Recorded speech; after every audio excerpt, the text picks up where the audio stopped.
देखु केन्द्र स्वराष्ट्र मंत्री अमित शाह जी गस्त कार्यक्रम चूड़ांत हो सारी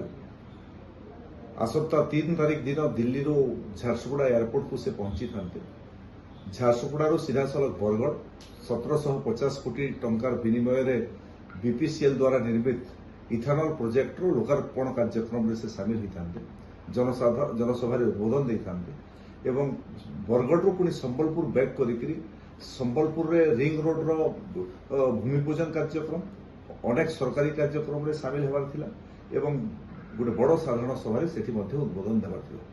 एवं सेठू झारसुगुड़ा प्रत्यावर्तन करी रात्रि यापन करी पुणी महंगा से अंचल आ गोटे कार्यक्रम रे जोग देवार थिला किंतु तांकर गस्त कार्यक्रम आज सकालू सकालू सूचना मिलला तांकर गस्त कार्यक्रम बातिल हो जाइछि एवं केंद्र सरकार रे गोटे बहुत बड़ निष्पत्ति नेबार कार्यक्रम थिबा कारण एवं अमित शाह जी देशर गृहमंत्री थिबा कारण एवं तांकर भारतीय जनता पार्टी रे केंद्र सरकार रे अमित शाह जी गोटे बड़ भूमिका रहउछि एवं सेथिपाई तांकर गस्त कार्यक्रम बातिल होइछि। परवर्ती समय पुणी थे अमित शाह जी गस्त कार्यक्रम फाइनाल हेबो एवं फाइनाल होला परे इथानल प्रोजेक्ट एवं अन्य जो कार्यक्रम थिला तांको हाथ में पुणी लोकार्पित।